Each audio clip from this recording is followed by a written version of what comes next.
各位好，今天我也打算再次的挑战一下这个高难度的影片，为大家带来第二期的Apple Store 的故事。我也想了几天想第一期我们讲的是那些衣服服装那第二期讲什么呢？我想从我在 Apple 的最后一天的最后一刻，跟大家分享我是怎样离开的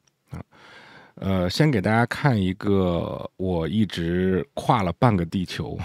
一直带在我身边，而且我就算最近在搬家，我也一直把它，就是我住在哪里，我就把它带在哪里一直挂在我们家里比较显眼的地方的一个。当时我团队的同事们送给我的一个礼物那我也不妨给大家看一下。今天为了做节目，我特别把它摘下来了这个我非常的喜欢特别是这幅画为我画这幅画的人本来就是我非常要好的一个同事和朋友。那他这幅画呢，让我非常的受用我们可以简单的看一下这幅画里面，它其实囊括了我的所有就是我的一些特质我喜欢的一些东西。姑且不说画的像不像当然是一个 Q 版的那首先我们可以看到的是，我戴着一个耳机。那这个耳机呢，比较熟悉的 Apple 产品的朋友应该知道，它是 Apple 目前在售的耳机产品里面最贵的一个。那同时呢，也是我第一时间自己花钱购买的一个它的型号叫 AirPods Max。之所以画这个戴着耳机，原因是因为我特别喜欢耳机特别喜欢买耳机，特别喜欢体验耳机。老观众应该还记得，我曾经有一期节目跟大家去聊到过。以后有时间可以跟大家去聊一聊耳机。我记得还有观众说要期待一下的，对吧？这个是可以期待的我应该接下来抽空也会安排这样的一期内容。所以这确实是我的一大爱好那除了这个之外呢，大家可以看到这幅画面当中，我正在这个颠勺所以你看过我频道，你应该知道嘛，就是我是一个还蛮喜欢下厨做中餐的人所以这个你看这个状态，应该就是在做中餐嘛。然后锅里面颠出来的内容呢，就是 iPhone 的原生 App。我们第三季刚刚结束的那些 App 的图标，然后当然也有 Mac 了大家可以看到这个是 Mac 上的Finder 的图标，访达的图标其他的一些其实都类似了，然后邮件通讯录等等等等。然后特别喜欢的是这个 iMessage 信息的 App， 上面还有一个角标这个设计其实是非常的细节的。当然，在这个锅上面还写的有我工作的那家零售店的名字那这个呢就不方便给大家去看了，应该你们也看不着字非常小。那接下来呢，我带着我最喜欢的 Apple Watch， 这个是我最喜欢的 Apple 产品，目前兜里揣着应该是 iPhone 吧然后我的围裙，我做饭的围裙上面的这个小的这个东西是我的微信头像所以这幅画是我非常喜欢的我也为这位画作的创作者要来了电子版。其他旁边那些被画的乱七八糟的，都是我团队的同事们给我写的一些祝福吧就是乱七八糟的一些祝福。有的时候不太敢看就大眼看一看。像这种写的比较大的字看一看也就算了。像这种小字其实不太敢看，有的时候看了会勾起那段回忆还挺那个叫什么，就那种感觉就是就像你们想的那样那特别一提的是，在我这次搬家的时候，大家可以看到这个下面这一部分有点花了，对吧？这个是被我们家小孩儿啊，不知道吃完什么东西，应该是水果之类的啊，或者是冰淇淋之类的这种湿湿黏黏的。然后吃完了之后呢，因为我不知道搬家嘛，就把这个画从墙上摘起来了，然后放在一个箱子上面准备打包，然后没注意，他就把他的那个沾了各种液体的手啪就糊上了。那本来我想怎么办？其实这个电子版我都有，我想再打印一份出来算了。但是后来想想也不影响啊，就这么挂吧。这也是他的一个，是这幅画的个画的经历，不是个人的经历，这是这幅画的个画的经历。那就随着他去吧，跟人的一生一样哈。我最记忆深刻的是我收到这个礼物的时候，那个时候是这个团队里面专门为我安排了半个小时的时间啊。我们团队几个人啊，大家知道我之前是做 Today Apple 的这个培训师啊，就是 Creative 这个职位。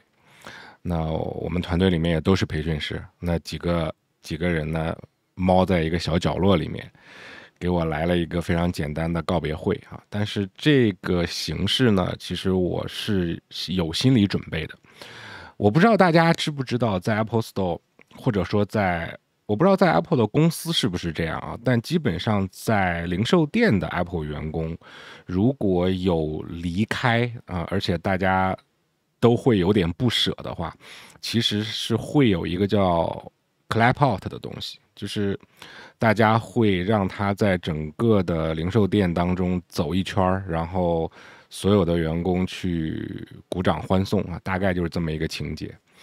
这个为什么可以讲？原因是因为这都是开放的。如果你碰巧是那位顾客遇到了一位员工正好要从这家店离开，不管是要他是要离开这家公司，还是要离开这家店去另外一家店，或者是到另外的部门，但凡大家对他会有不舍啊，公司都会安排这样的一个欢送的这么一个环节。那我呢就没有这个环节啊。原因是因为当我跟我的经理提出要离职的那一刻开始啊，我就明确的表示不要给我办这个环节啊。我觉得我还是属于一个比较内向的人，这种整家店在营业时间段，然后为我去做这件事情，我觉得我没有办法把自己，我不知道在那个场景下面，我的内心应该怎样的去安置啊？所以大白话讲就是有点承受不起，所以我的经理问了我好几次啊，包括我经理的经理也都找我问过我好几次，我都婉言拒绝了啊。感谢大家的好意，如果现在有同事看到我这期节目的话，仍然非常感谢各位啊，非常感谢各位的好意，是我拒绝了，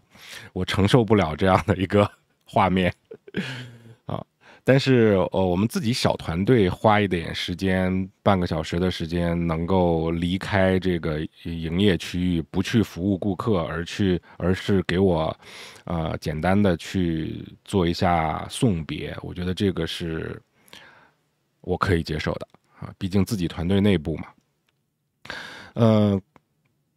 在这个半个小时的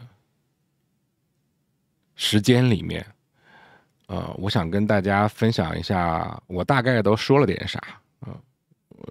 为什么要分享这个呢？首先，这是我说的嘛，那也没什么好保密的。其次呢，我在这个环节所说的事情是真实的自我啊，是我真实的对我十几年在 Apple Store 工作，我希望留下的东西啊，我也希望告诉每一个人的东西啊，每一个人，就是你放之全球都可以的。我主要说了这么两件事情，一个呢是我觉得我告诉大家，我的整个工作经历当中，教会了我如何去赞扬别人，如何去赞扬你的朋友，如何去赞扬你的同事，赞扬你的合作伙伴，赞扬你的顾客，赞扬你的客户，甚至赞扬你的上级，是一件多么重要的事情。这个话题我想我们稍后再去聊啊，但反正这是一件事儿。那在本期节目当中想跟大家分享的呢，其实是当时我说的第二件事情，也就是我的在 Apple 工作的经历，我的心路历程的一些转变的几个关键节点。我说我刚一开始在投简历决定加入 Apple 之前，我为什么会选择这家公司？原因是因为我在决定加入之前就已经是多年的 Apple 的用户，从 Apple 的产品了解到这家公司，对这家公司有一个初始的好感，然后逐渐变得去喜爱啊，去认同，然后呢才会想到要不我来这里工作啊。所以最一开始我第一个心理的台阶是我看到了这家公司的产品，这家公司可以做出这么优秀的产品，通过产品来传递这么多的能量，这么多的关怀，这么多的科技，这么多的美，我觉得这个是很不得了的事情啊！我愿意加入其中，这个是刚一开始。但是当我真正的作为 Apple 的员工，零售店的一个员工，站在这家零售店里面去面对所有的顾客的时候，我很快的啊，大概1年多的时间，甚至1年不到，几个月的时间，我突然就发现这有问题。这个其实是像我之前做节目跟大家反复聊过的，很多的像我这样的喜欢数码产品啊，一直喜欢有点小折腾的，我一直认为我不属于 geek 那个级别啊，我没有办法去编程，我没有办法去研究那么高深的东西，我就是定义自己是一个爱好者。那当我是一个爱好者的时候，我有我的盲区，我会觉得像我这样的年纪，或者像我这样的人，或者我刚入职的时候我的那些同事们和来这家店里的顾客，大概率上应该跟我都是这样的。所以这就是我刚一开始做这个聊天节目，只不过聊的是科技的内容，有很多科技爱好者就会觉得我啰嗦的原因。因为他跟当时的我一样，我非常理解他们啊，这个现象也很正常，就是跟当时的我一样，就是你是一个科技爱好者的时候，你的眼中是没有非科技爱好者的。当你的成绩考到100分的时候，你的眼中是没有那个30分的同学的。当你赚钱赚到每年能拿到100万、1000万的时候，你的眼睛是没有那个1年只能赚1万块钱的人的。他们在你的生活当中是消失的。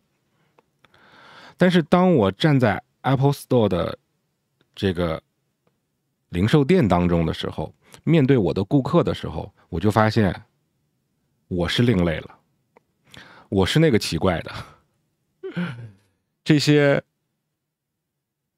普通用户啊，普罗大众对 iPhone 完全不懂，但是又有这方面的需求的人，慢慢的涌入到我身边来。那个时候我经历了我第2次心路历程的转变，就是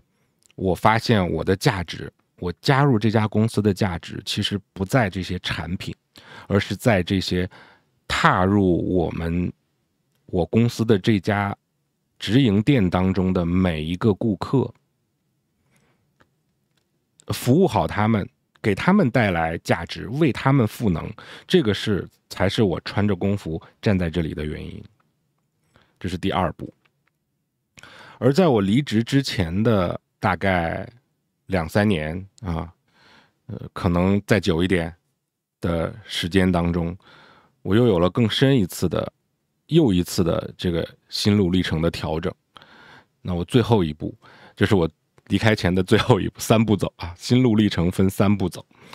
最后一步呢，其实我意识到，我来到这家公司，对我自己收获最大、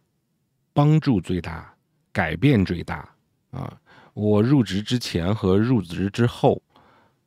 让我仿佛变了一个人一样啊！我不断的学习，不断的了解新鲜事物，不断的跟那么多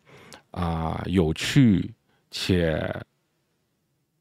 各个领域都有兴趣爱好的不同性格、脾气、特长的人在一起，十几年的时间下来，我突然意识到，我所有的成长我所有的改变，几乎都是源于在我身边工作的这些同事们。我觉得，但凡您是在这种跨国的大公司里面有过一些工作经验的，因为我的打工经历其实单调的没啥好说的，我唯一服务过的公司就是 Apple 这家公司啊，没有在其他任何一家公司里面做过员工，干过别的事儿，但是那个都是自己创业，自己小打小闹，真正给老板打工就这么一个，就这一家公司。你说台企怎么样，日企怎么样啊？美国企业怎么样？这种对比，其实我耳朵听到过，但是毕竟我没有去到那里面。那所以算了，我也不绕弯子，我就说 Apple 这家公司好了。可能很多的美国企业、大的公司、跨国公司跟这个类似吧，但是就以我个人的在 Apple 的零售店的这个单项的体验来讲，我觉得你身边的这些同事和你一起工作的这些人，是你最宝贵的财富。如果你现在任何一个人问我你在 Apple 零售店，可能零售店跟公司不太一样啊，但也有，我相信有很多是类似的，核心的内容肯定是类似的，但表象工作内容肯定会不一样。那如果问到我的话，这13年里面最不能割舍的最觉得会让自己有启发、有进步的，其实就是身边的这些员工。我算是老员工身边的一些同事其实车水马龙的来回来去的换，有一大半是升职了，我是一直在这个职位上没动，整个10几年在同一个职位上没动有一些是升职了，有一些一直往上爬，有一些是换了一家店，有一些就是在一个团队做了一段时间，然后到其他的店，然后就再也没有见到过，等等等等。但身边的人不管怎么换，这个特质是永远在这里的。那如果作为一个个人，你能利用好大公司的这样的一个同事之间的资源的话，其实你是可以做很多很多自己喜欢的事情的。特别是可能美国公司比较注重劳动法吧，对于加班这件事情其实是非常的忌讳的。绝对不会有什么996这种问题啊，就是上班就是8个小时，加班1分钟就有1分钟的加班工资，加班半分钟也有半分钟的加班工资。所以其实在这样的环境当中，当然这个可能是零售店这个环境，像我们零售店普通员工这个环境所特有的。那如果你是比如说店长或者是什么在公司的其他的岗位，可能也不需要打卡嘛，那也有灵活办公，肯定是有的啊。那我只是以我的工作经验来跟大家去分享。那这样的严格的8小时工作，会让你有更多的业余时间去做你喜欢做的事情。而你但凡脑子灵光一闪，觉得我最近2天突然对这个陌生的领域感兴趣了，然后你就去问你的同事当中肯定有这个领域的老手，然后你就向他学就好了，他可以提供非常非常多的学习资源。所以我觉得离开 Apple 这家公司是我40多年里面经历过的最不舍的一件事情。那你说到底不舍是不舍什么东西呢？我可以非常清晰的告诉大家，这个不舍的东西不是那些产品，不是买东西的折扣，也不是那些顾客，有没有都有，但是真的就一丢丢了，加到一起可能10%都不到，90%往上的不舍都是因为和我一起工作过的这些同事们。很有意思的是，当我做了第1期 Apple Store 故事的这期节目之后，有一个观众跟我留言，我不知道这个留言的观众是不是前同事啊。然后他问我一个很有趣的问题，就是说，你这个 Apple Store 的故事系列视频的封面为什么是你拿着一盒纸巾啊？你看我片场就有一盒纸巾，为什么是拿着一盒纸巾啊？然后我就回复他说，因为怕讲着讲着就哭了。我不确定以后会不会有这种情况，但我尽量避免这种话题了。但是如果你聊这个话题稍微深入一点，想把我给当场弄哭是非常容易的啊！我本身就是一个特别爱哭的人，也特别感性的这么一个人啊！我不知道大家如果你一直看我的节目，你是不是能够看出来这一点啊？一个特别爱哭的人，一个特别内向的人啊，特别感性的人，所以今天呢，借由这幅画，这个作品，再看一眼吧。节目快结束了，跟大家去聊一聊我的 Apple Store 的故事的第2集，从我离开的那个时候开始，纯是讲故事啊，谈不到对大家有什么帮助，你就当茶余饭后聊天吧，好，那我们下次再见，感谢你的观看跟关注，拜拜。